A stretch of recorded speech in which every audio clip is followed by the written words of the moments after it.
Hi, Theresa.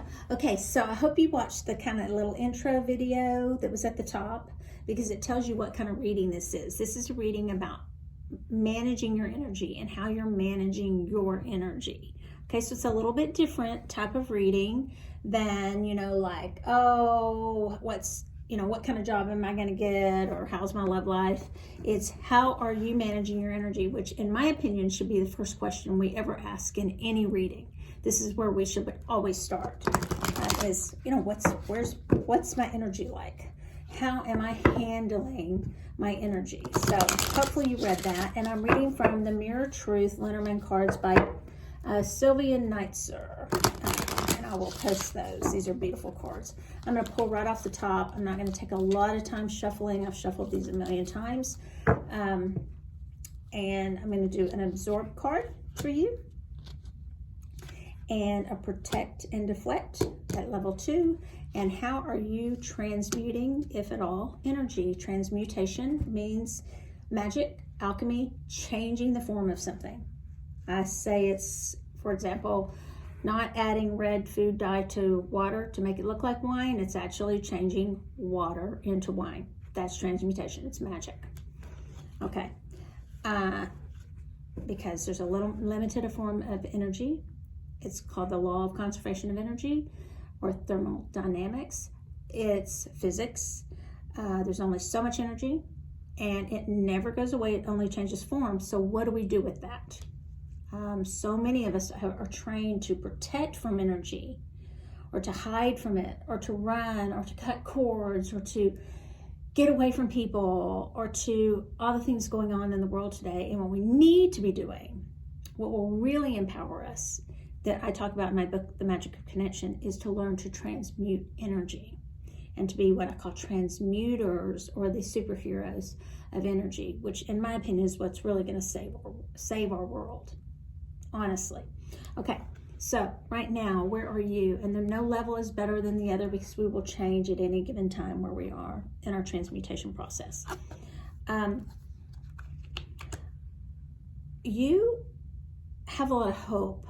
So you may absorb a lot of positivity around you. You don't typically entertain the negativity, and you tend to kind of push that off pretty well, because I got the Star card. So when you absorb, I'm not calling you a Pollyanna, but you're very good at trying to see that glass, half full instead of half empty. And if you don't know that you're doing that, become more aware of it. And work on it, because that is how you're inclined right now, okay? And as far as your protection, you have the Lily card. You're getting some beautiful cards for Lenormand. The Lily card is unity. It's to me, it also includes the wisdom of our elders. So I do believe you have some protection from some of your ancient ones, those who've gone before you. I do believe you have protection from them. Hopefully you believe in that, because I do believe you have a lot of protection around you from guides, from your loved ones who have gone before you.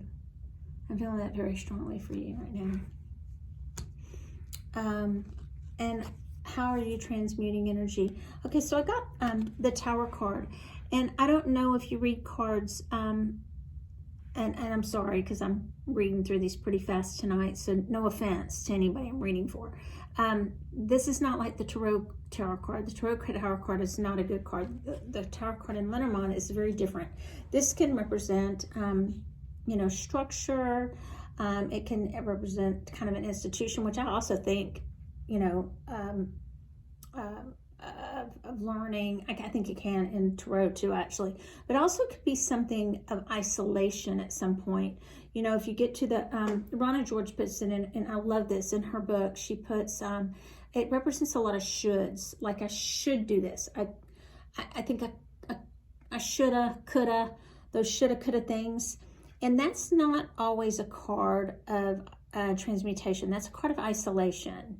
So I don't see that so much as a transmutation. I feel that maybe that's a walling off. That's more of a protection card, like when we put up walls around us, really firm boundaries. So I feel like right now in your life, you have up some strong boundaries around you. This ancestor may be helping you, but I feel like there's maybe some reasons you have that. And there's some reasons that you only want to looking at things from a positive viewpoint, because I feel like you've gone through some maybe really rough things that you're really needing to look at things from these very positive perspectives. And I think this is actually healthy in your life right now. So this isn't a bad thing. Just be careful that when you wall off, what we do is who's behind the wall with us? Us. So we're behind the wall. So when we put up walls and we don't let others in, it's us that we're with and our feelings. And so eventually I want you to maybe work on that isolationism coming down a little bit. Your ancestor guide will help you keep the positivity, but also be open to, changing the form. That transmutation. Begin to maybe sip in little bitty small, and I'm talking tiny, like maybe somebody, maybe they don't smile at you in the grocery store, instead they kind of frown, and so you take that and you go, they didn't smile at me, so they frowned at me. So, I'm gonna look at that, and I'm gonna transmute that. I'm gonna use that. Thank you for not smiling at me. I'm gonna take that in, and I'm gonna change the form of that into something I can use. And that's a small step to learn to transmute energy. But right now, I feel like there's a reason why you're kind of being careful, okay? And your ancestor guide is helping you with that. But this is a beautiful read for you. But it's the time of being careful for some reason too, for some protection for you. Okay, thanks a lot. See you soon.